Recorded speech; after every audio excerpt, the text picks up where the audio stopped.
RP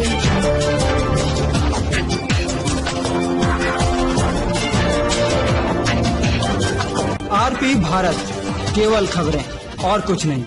नमस्कार, मैं हूँ अंजलि। आरपी भारत में आपका स्वागत करती हूँ। तो चले चलते हैं आज की किसी मुख्य खबर की ओर। नगर भवन जामताड़ा में प्राथमिक शिक्षक संघ के द्वारा एक कार्यक्रम का आयोजन किया गया, जिसमें मुख्य अतिथि विधानसभा स्पीकर रविंद्रनाथ महतो पहुंचे, जहां उन्होंने सर्वपल्ली राधाकृष्णन की तस्वीर पर माल्यार्पण किया।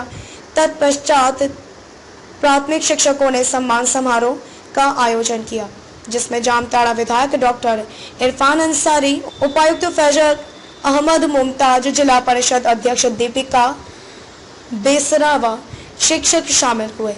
शिक्षकों ने विधानसभा स्पीकर रविंद्रनाथ महतो को शॉल देकर सम्मानित किया। इस मौके पर उन्होंने कहा कि नई शिक्षा नीति को कैसे हम लोग इम्प्लीमेंट कर पाते हैं।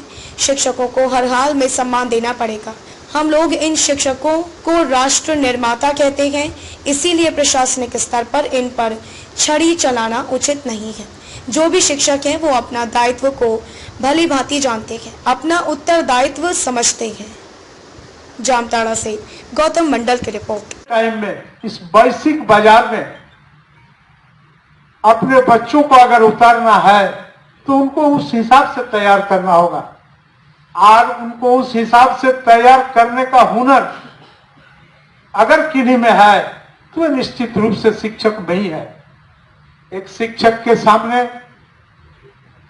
उनसे अध्ययन करने वाले बच्चे, उनका विद्यार्थी एक रॉ मटेरियल्स के तरह होते हैं, और शिक्षक इस रॉ मटेरियल्स को अपने आइडिया और आइडियोलॉजी के मुताबिक तैयार करते हैं और इस वैश्विक बाजार में उनको उतारते हैं। और जो इसमें सफल होते हैं वे अपने आप को स्थापित कर पाते हैं, जो सफल नहीं होते हैं वे पिछुड़ते हैं।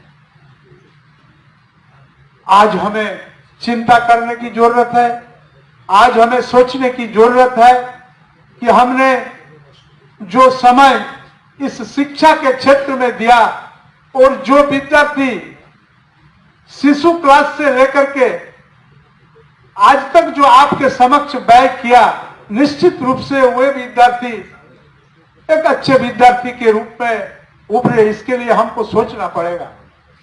साथ ही कहने में भी, मैं चूंकि एक संवैधानिक पद में भी हूं और कहने में भी दिक्कत लगता है, फिर भी कुछ बात अगर आपके बीच में शेयर भी नहीं कर पाता हूं तब भी मन में पीड़ा होता है।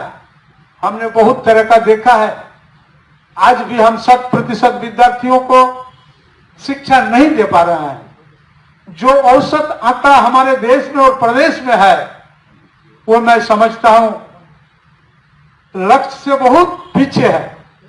आज भी हम समान शिक्षा व्यवस्था का बात करते जरूर हैं, लेकिन हमारे देश और व्यवस्था के क्रम में दो तरह का शिक्षा व्यवस्था आज भी चालू है।